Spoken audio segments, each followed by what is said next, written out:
The flash from the cameras exploded like lightning across the marble hall, freezing the moment forever. "Mrs. Carter, is it true your husband is just a hired mechanic?" The question cut through the room like a blade. Every head turned toward the young woman standing at the center of the Carter estate ballroom. At just 23, Zara Carter, caramel skin glowing under crystal chandeliers, neat braids pulled back in a simple, elegant style, stood frozen in her ivory gown. Her hand was still wrapped around the arm of the man beside her. The man everyone believed was her husband. Malik Johnson. Tall, handsome, dark skin, clean low-cut hair, wearing a tailored black suit that barely hid the quiet strength in his shoulders. To the world, he was a newly married billionaire son-in-law. To Zara's parents, he was proof their daughter had finally obeyed them. But to Zara alone, Malik was something else entirely. "A lie." The reporter stepped closer, microphone raised. "Sources say Mr. Johnson owns a roadside mechanic shop on the south side of Atlanta. Care to explain how a billionaire heiress married a man who fixes engines for a living?" A gasp rippled through the crowd. Zara felt her mother's sharp nails dig into her arm, her father's face hardened, jaw tight with anger and shame. Board members, family friends, business rivals, all watching, all waiting. This was not how the night was supposed to go. Malik slowly turned his head toward Zara. His expression was calm, unreadable, not fear, not panic, just steady eyes that seemed to ask a silent question. "Are we doing this?" Zara swallowed hard, her heart pounded so loudly she was sure the microphones could hear it. She opened her mouth to speak, but no sound came out. Before she could gather herself, Malik took one step forward. He gently released her hand. "I'll answer that," he said. The room went dead silent. Zara's breath caught in her throat as Malik faced the cameras fully, his posture straight, his voice deep and controlled.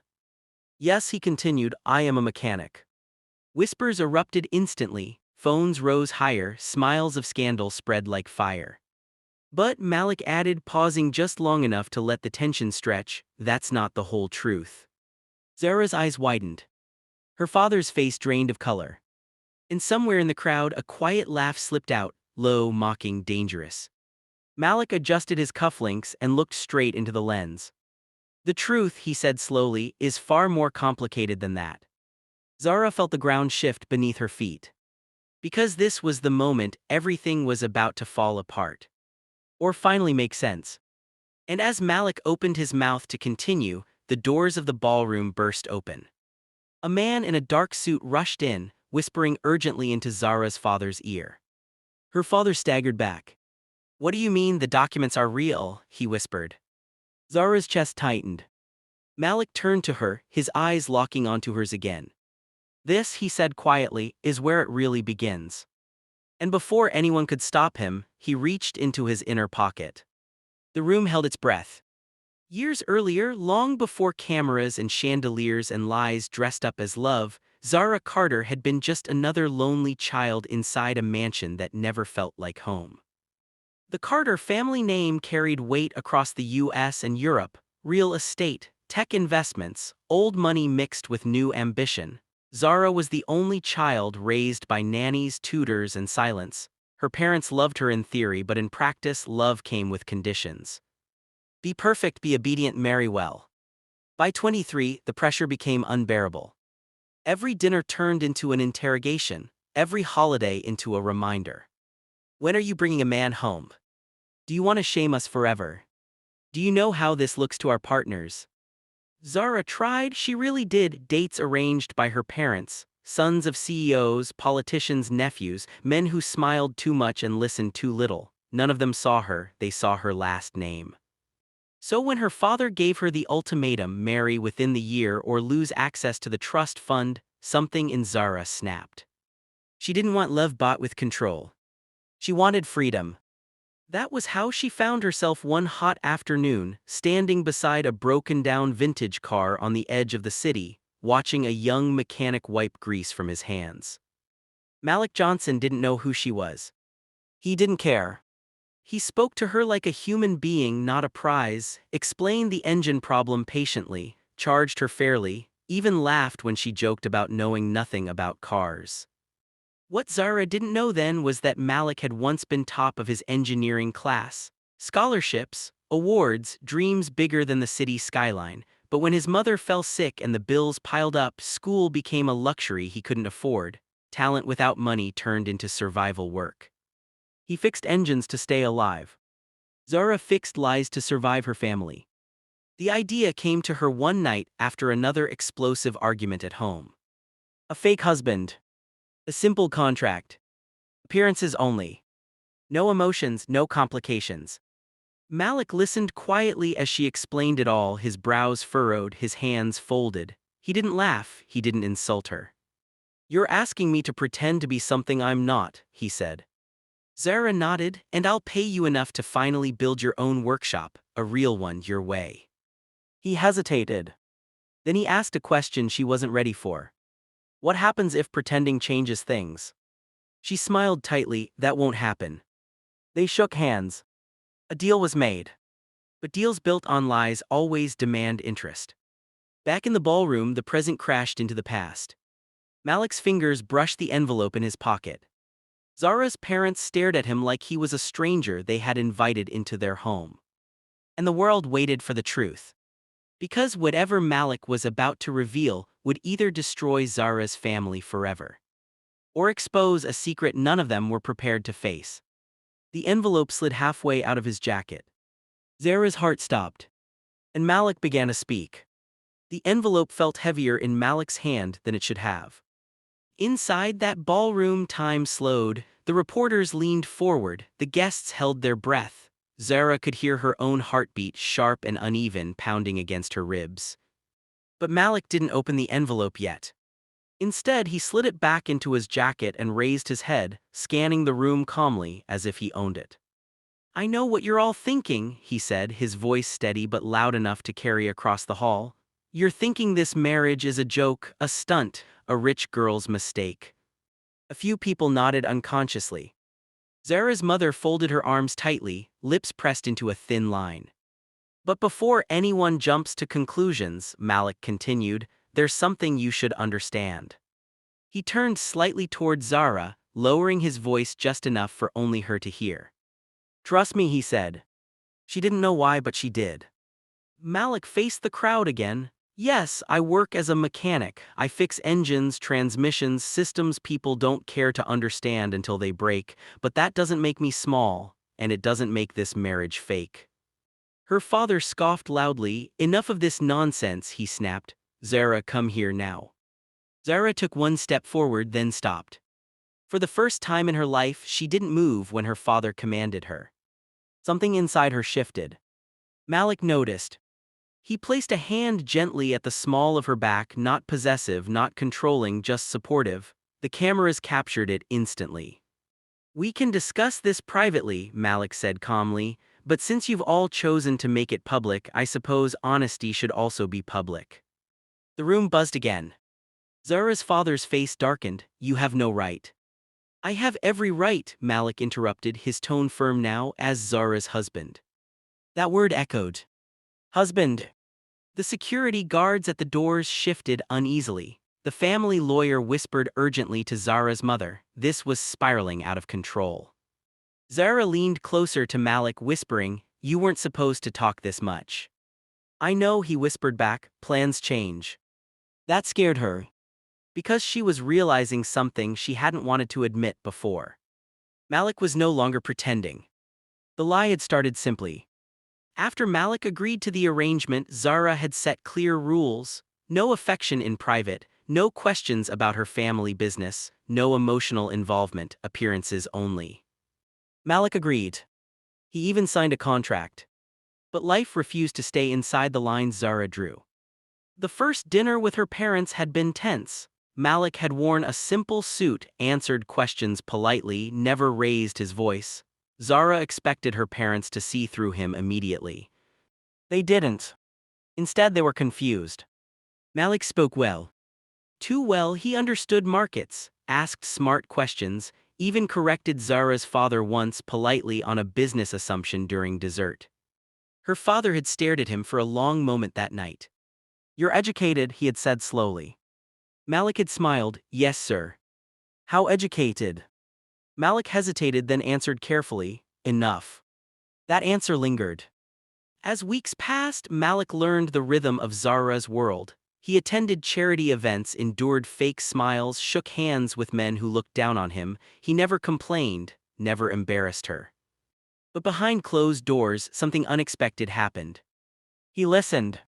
When Zara ranted about her mother's coldness, Malik listened. When she admitted she felt like a product instead of a person, Malik listened.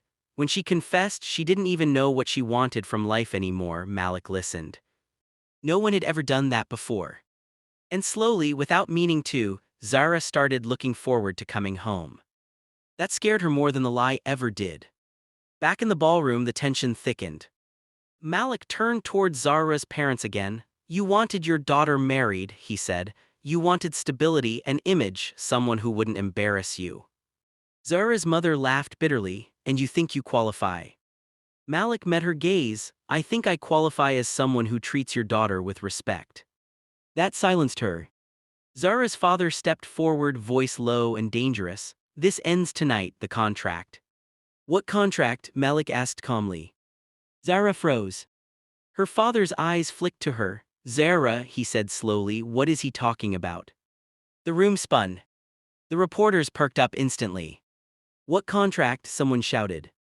Zara's throat tightened. This was it, the moment the lie would explode completely.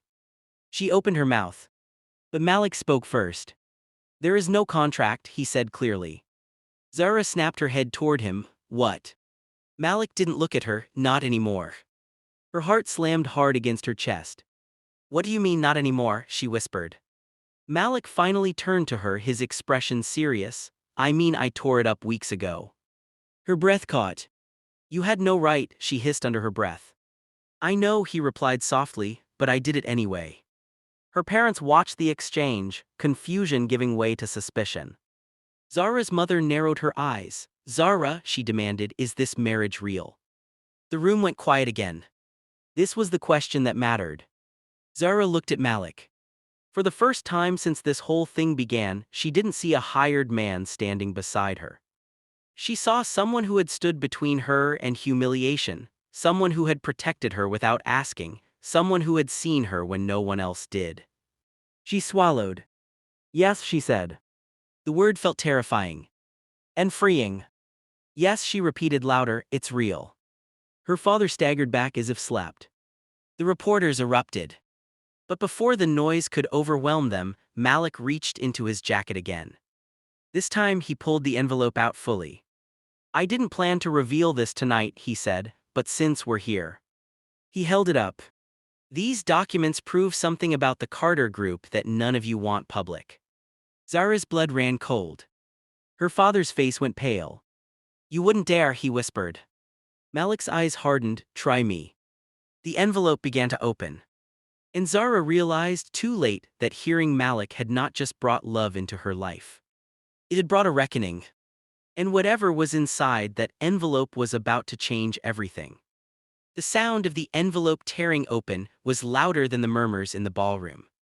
Malik pulled out a stack of neatly arranged documents and held them up, not for the cameras yet but for Zara's parents. His eyes were steady, but something sharper lived beneath the calm. These, he said, are internal reports from the Carter Group, financial audits, engineering feasibility studies, project proposals that were quietly buried. Zara's father shook his head violently. You're bluffing, you don't even know what you're holding. Malik smiled faintly. I know exactly what I'm holding. The reporters surged forward, flashes popping like fireworks. Zara felt dizzy. She had known Malik was intelligent. She had seen it in the way he spoke, the way he solved problems, but this was something else entirely. How did you get those? Her mother demanded, voice trembling with rage and fear. Malik didn't answer immediately. Instead, he turned toward the audience. Many years ago, he said, the Carter Group launched a scholarship-linked innovation program. The idea was to identify brilliant engineering students from low-income backgrounds and fund their research in exchange for future partnerships. Zara's chest tightened. She remembered the program. It had been praised in magazines, used as proof of the family's generosity. I was one of those students, Malik continued. Top of my class, my project focused on sustainable automotive systems that could reduce production costs and environmental impact. Her father's face twisted. You were dropped from the program, he snapped. You didn't meet the standards. Malik shook his head. No, I exceeded them. A hush fell. You shelved my research, Malik went on, because it threatened an existing partnership that was making you more money. You used parts of my work anyway, quietly, without credit.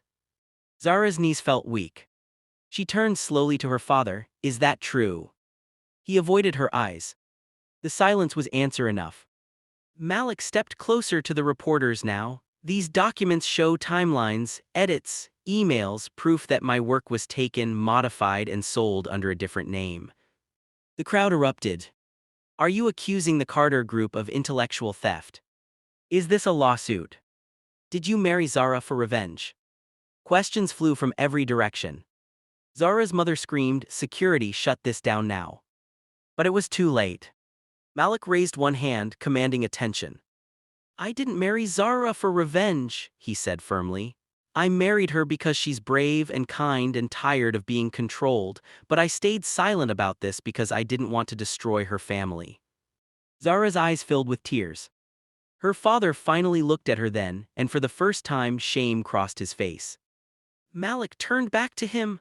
I walked away years ago because my mother was dying and I needed money, not court battles. I became a mechanic because knowledge without capital means nothing in this world. The room fell quiet again. But Malik added, I never stopped learning.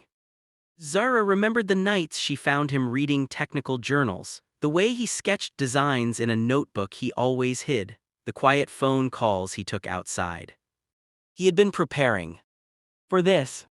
I rebuilt myself, Malik said, and when Zara offered me that contract I saw an opportunity not for revenge but for survival, and maybe justice.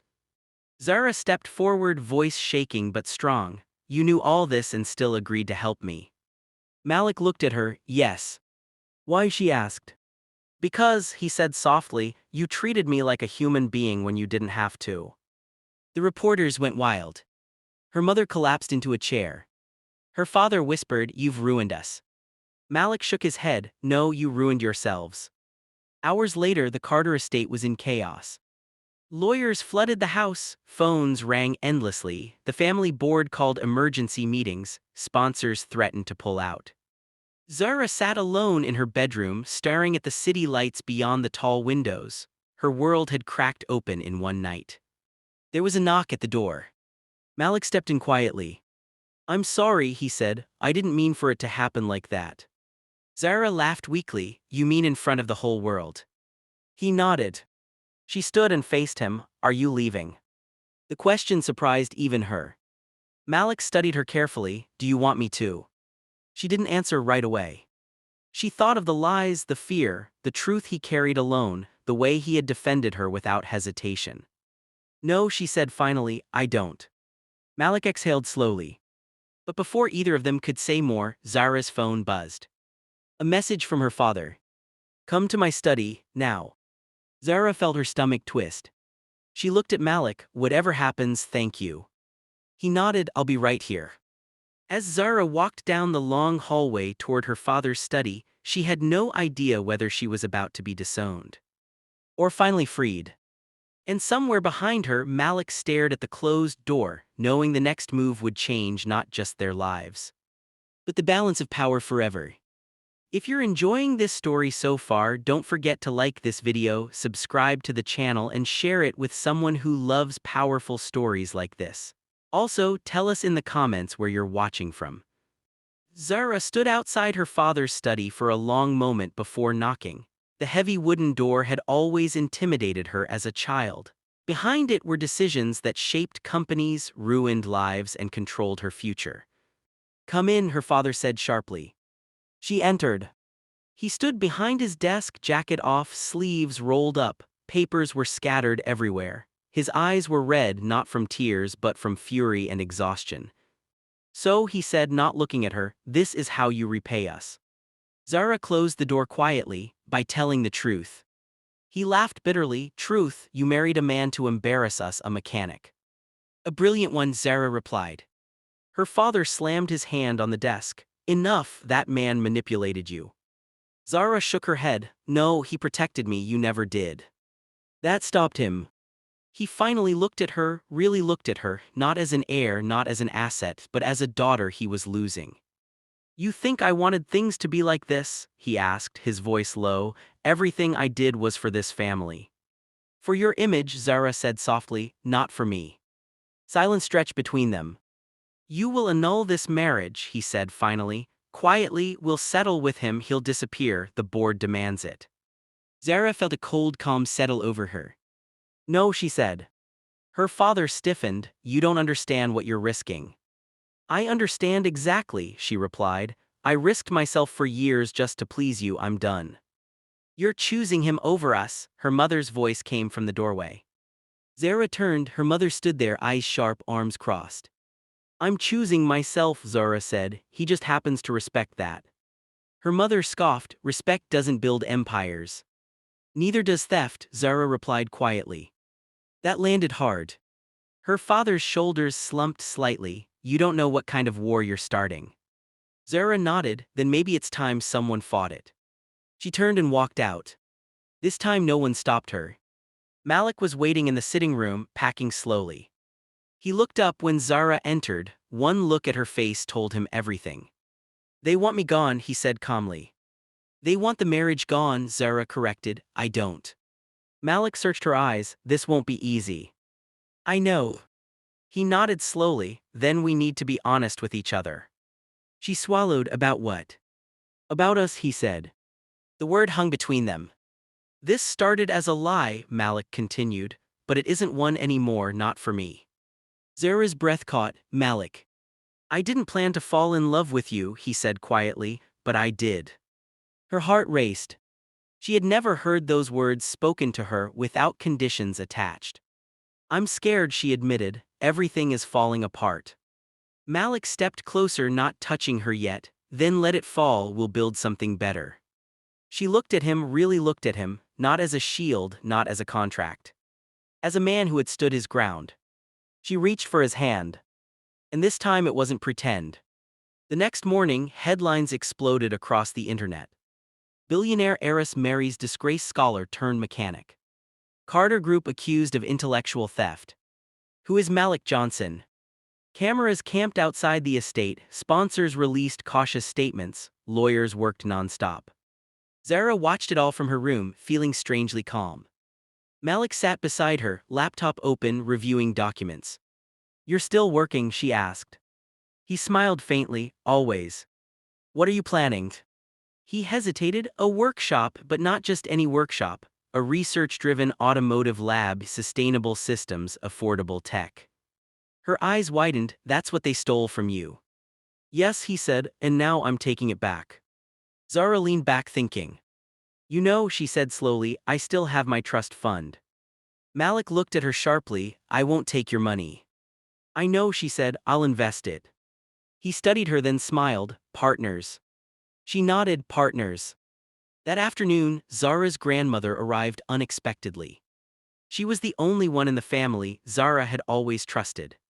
The old woman sat down slowly, eyes sharp despite her age. So, she said, looking between them, this is the mechanic. Malik stood respectfully. Yes, ma'am. She smiled slightly. I like him. Zara blinked. You do. Her grandmother nodded. He tells the truth, this family forgot how. She turned to Zara. You did well. Those words healed something deep inside Zara.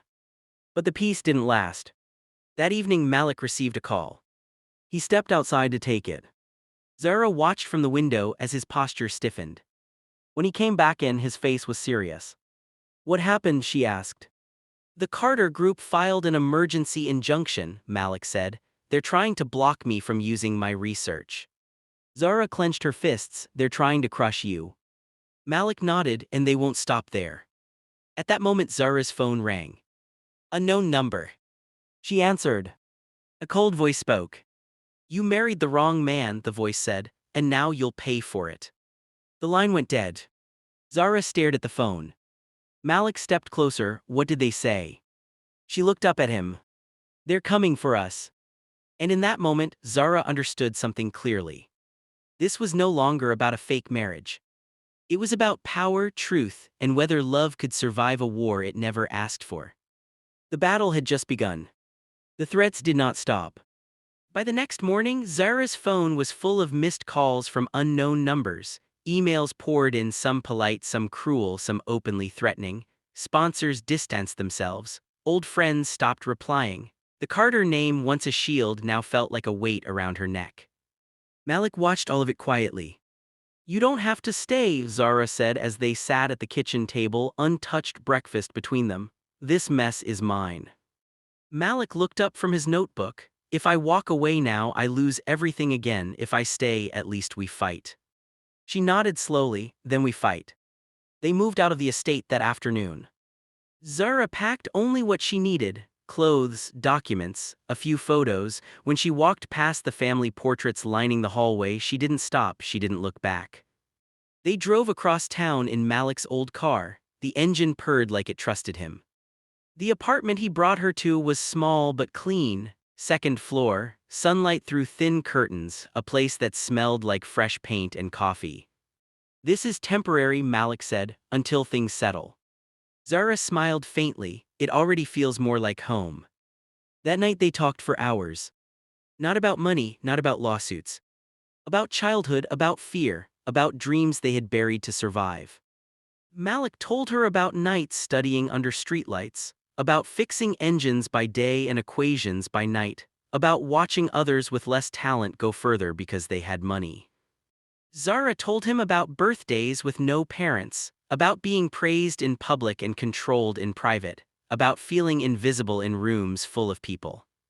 Somewhere between those stories, something deepened. They were no longer hiding behind roles. They were choosing each other.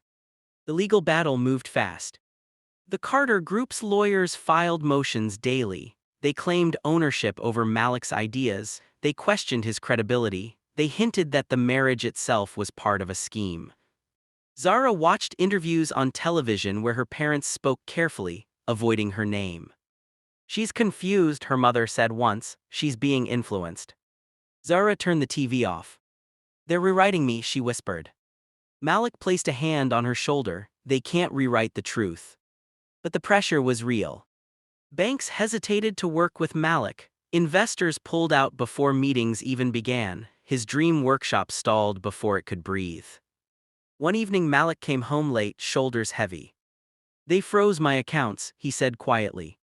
Zara's heart sank. "How?" "They're claiming breach of intellectual property," he replied, "until the case is resolved." She felt anger rise. "They're starving you out." Malik nodded. "It's what they do best." Zara stood up suddenly. "Then it's time I stop playing nice." She reached for her laptop and logged into an account she hadn't touched in years. "What are you doing?" Malik asked. "Accessing my personal holdings," she said, "the ones my father never controlled." Malik frowned. "I told you I won't take your money." "You're not taking it," Zara said, "I'm using it." She paused, then looked at him. "For us." They worked through the night. Zara contacted old connections who owed her favors. She reached out to quiet partners tired of the Carter Group's dominance, people who believed in innovation, not control. Doors began to open. Slowly. Cautiously. A week later, they stood inside an empty warehouse on the edge of the city. Sunlight poured through broken windows, dust hung in the air. "This is it," Malik said softly. Zara smiled. "It doesn't look like much." "It will," he replied. They stood there imagining machines, workbenches, people building something honest. Hope returned. But hope never comes alone. As they left the warehouse, a black car rolled slowly past them. Windows tinted. Engine silent. Zara felt a chill. "That car has been following us," she whispered. Malik's jaw tightened. "Get in." They drove off, heart racing, checking mirrors. The black car stayed back but never disappeared. That night Malik received another call. This one was different. "You think you're clever," the voice said, "but you're still playing on our board." Malik stayed calm. "Say what you want." "There's a hearing tomorrow morning," the voice continued. "You might want to check the updated filing." The line went dead. Malik opened his laptop immediately. His face changed. What is it? Zara asked. They added criminal allegations, he said quietly. Fraud, conspiracy, they're trying to turn this into a prison case. Zara's knees weakened. They can't, she said, it's a lie. It doesn't have to be true, Malik replied, it just has to stick long enough. Silence filled the room. Zara clenched her fists, this is my fault. Malik shook his head, no, this is the price of standing up. The next morning they dressed in silence. Outside the courthouse, cameras waited again. The world watched, hungry for collapse. Zara took Malik's hand. I won't leave, she said. He squeezed back, neither will I. As they walked up the steps, Zara saw her parents across the street surrounded by lawyers. Her father met her eyes briefly. There was no apology there. Only warning. Inside the courtroom, the judge called the case to order. The prosecutor stood. We have new evidence, he said. Zara's breath caught. Malik leaned closer. Whatever happens, he whispered, remember this was worth it. The prosecutor continued, we request immediate custody pending investigation. The words echoed like thunder. Zara felt the floor drop away beneath her. And as officers moved forward, Malik straightened his shoulders. Ready to face whatever came next. The courtroom went silent. The judge adjusted his glasses, scanning the documents handed to him. The air felt thick, heavy with expectation. Zara's fingers trembled in Malik's hand, but he stood tall, his face calm even as the word custody hung in the air like a threat. Mr. Johnson, the judge said, you are accused of fraud, conspiracy, and unlawful use of proprietary material. How do you plead? Not guilty, Malik replied without hesitation. The prosecutor smirked. Your Honor, the Carter Group has provided extensive evidence showing Mr. Johnson manipulated his relationship with Ms. Carter to gain access to confidential materials. Zara stepped forward instinctively, that's not true. Her father's lawyer turned toward her sharply. Ms. Carter, you are emotionally compromised, please let the court proceed. That hurt more than Zara expected. The judge raised a hand, order. Malik leaned toward Zara, his voice low. Stay calm, this is part of their plan. The prosecutor continued. Given the severity of these allegations, we request Mr. Johnson be held pending investigation. A murmur rippled through the courtroom. Zara felt panic rise, jail, isolation, silence. That was how the Carter Group destroyed people. Before the judge could respond, Malik's lawyer stood. Your Honor, she said firmly, we also have evidence. Evidence that Mr. Johnson's research predates any Carter Group claims and was illegally appropriated. Furthermore, we challenge the motive behind these sudden criminal allegations. She placed a flash drive on the table. The judge raised an eyebrow. What's on that? Time-stamped academic records, the lawyer replied. University submissions, patent drafts, independent witnesses, and communications proving deliberate suppression by the Carter Group. Zara's father stiffened. The judge nodded slowly, I will review this. The courtroom buzzed again. But the Carter Group wasn't finished. Another lawyer stood abruptly. Your Honor, we would also like to raise concerns about Ms. Carter's mental state. Given recent events, we believe she is being coerced. Zara felt like she'd been slapped. What? She whispered. Her mother avoided her eyes. Malik's calm cracked for the first time. You're using her now. The judge frowned. This court will not entertain character attacks without basis. Still, the damage was done. After a long pause, the judge spoke. Mr. Johnson will not be taken into custody today. However, due to the seriousness of the claims, I am issuing a temporary injunction. Mr. Johnson is restricted from commercializing the disputed research until this case is resolved. Zara's heart sank. Malik nodded slowly, understood. The gavel struck. Court was adjourned. Outside, cameras rushed them again. How does it feel to be cut off from your husband's work? Ms. Carter, are you being manipulated? Zara said nothing. They pushed through the crowd and got into the car. Only when the doors closed did Zara let the tears fall. I thought they were done, she said shakily. I thought once the truth came out. They don't stop, Malik said softly, they adapt. She turned to him. I don't care about the money anymore, I don't care about the company, I just don't want to lose you. He reached over, wiping her tears with his thumb. You won't. But even as he said it, doubt flickered behind his eyes. That night Malik couldn't sleep. He sat at the small desk in their apartment, writing, calculating, sketching. If they blocked one door, he would find another. Zara watched him from the bed. "You're still thinking," she said quietly. "I always am," he replied. She sat up. "What if we step away, leave the city, start over somewhere else?" Malik shook his head. "Running gives them what they want." She sighed. "Then what do we do?" Malik looked at her, eyes sharp with clarity. "We change the game." The next morning, Malik made calls Zara didn't hear. He contacted old classmates, professors, independent researchers, people who remembered his work. By afternoon, messages came in. Support. Belief. A network forming quietly beneath the noise. One message stood out. "We've been waiting for you to speak up. We can help, but it won't be safe." Malik showed it to Zara. She didn't hesitate. "Do it." He smiled faintly. "You're braver than you know." That evening, Zara's grandmother visited again. She sat across from them, hands folded. "Your parents are losing control," she said. "That makes them dangerous." Zara nodded. "I know." The old woman looked at Malik. "And you, young man, have something they fear." Malik tilted his head. "What's that?" "The truth," she said, "and the patience to use it." She stood slowly. "Be careful, but don't stop." After she left, the apartment felt quieter. Too quiet. Zara's phone buzzed. A message from her father. "This ends now, come home alone or watch him fall." Zara's hands shook. Malik read it over her shoulder. "They're separating us," he said. Zara's jaw tightened. "They won't succeed." She typed a response. "I'm not coming." Almost immediately, another message arrived. "Then you leave us no choice." At that exact moment, Malik's laptop pinged. An email notification. Subject line: Federal Inquiry Approved. Malik's eyes widened. "What is it?" Zara asked. He looked up slowly. "An independent agency accepted our submission. They're opening a full investigation into the Carter Group." Zara's breath caught. Hope surged. But Malik's expression remained serious. "This won't end quietly," he said. "They'll strike back harder." Zara reached for his hand. "Then we stand together." Outside, somewhere in the distance, sirens wailed. And for the first time, Zara realized something terrifying and empowering all at once. There was no turning back.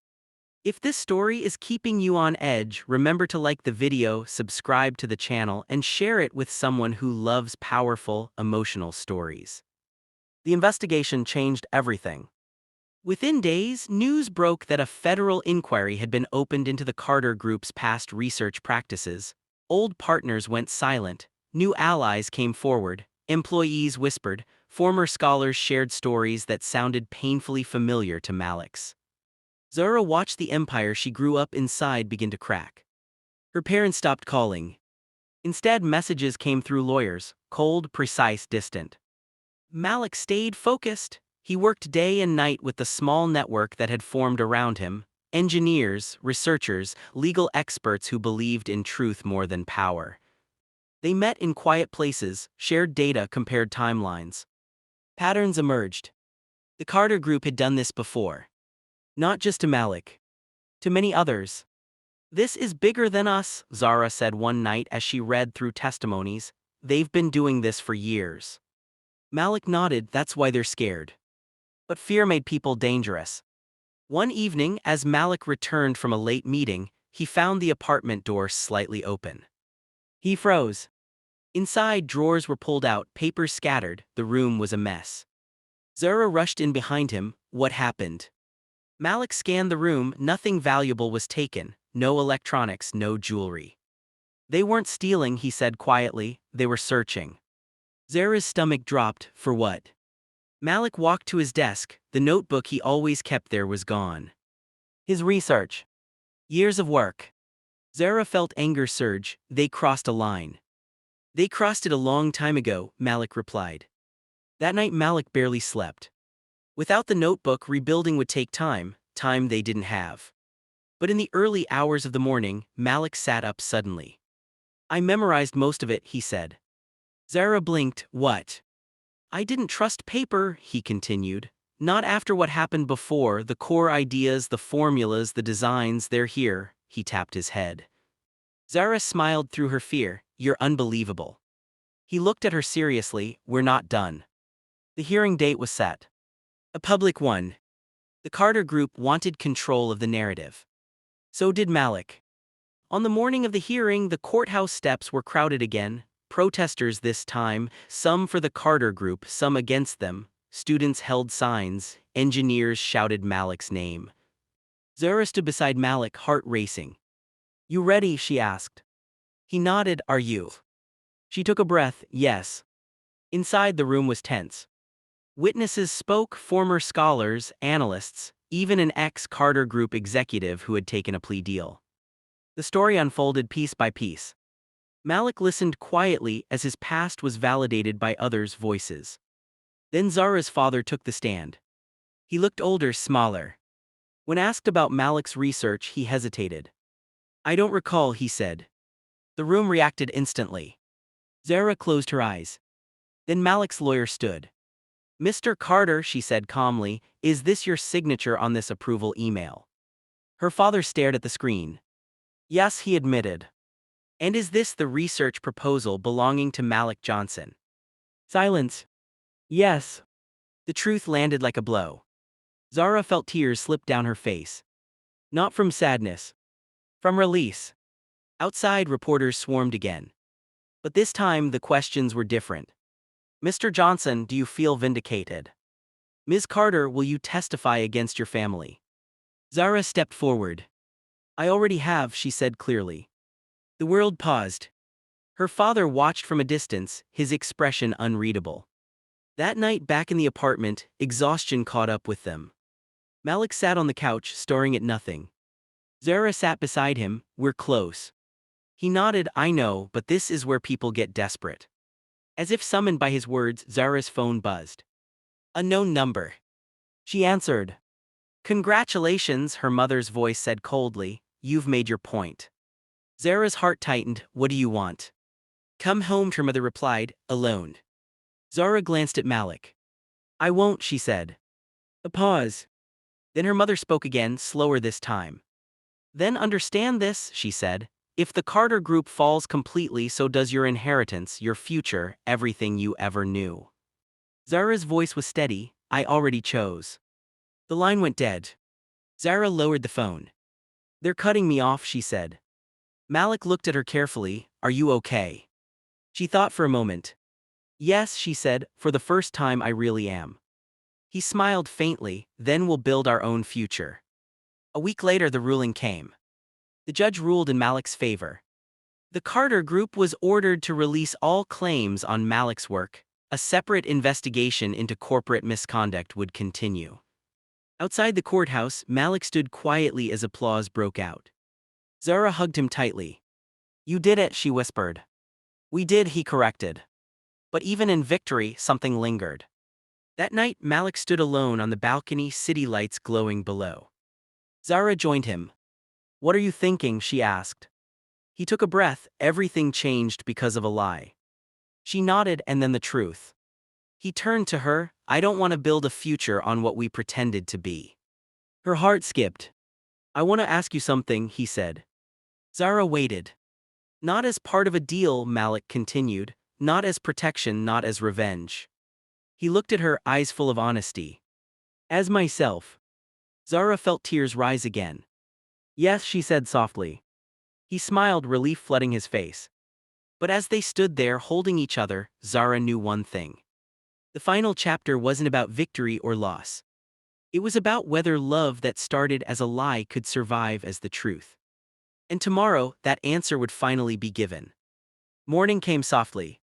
For the first time in weeks, no sirens, no reporters outside the building, no threatening messages lighting up Zara's phone, just sunlight creeping through the curtains and the quiet hum of the city waking up. Zara lay still for a moment, listening. Peace felt unfamiliar.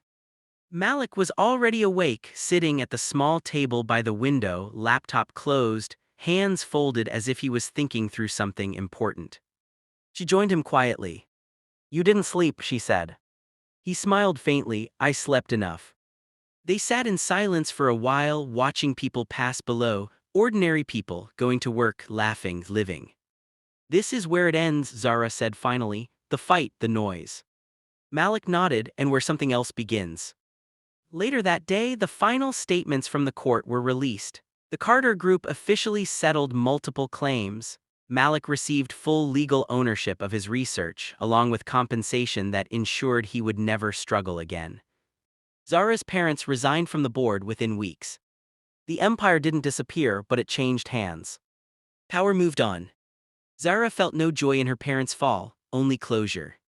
She met her father one last time privately. He looked tired.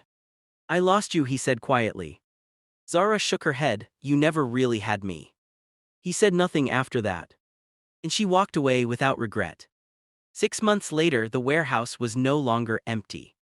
Bright lights, clean floors, workstations filled with engineers from different backgrounds, young people who reminded Malik of himself, full of ideas but once held back by lack of opportunity. A sign hung at the entrance.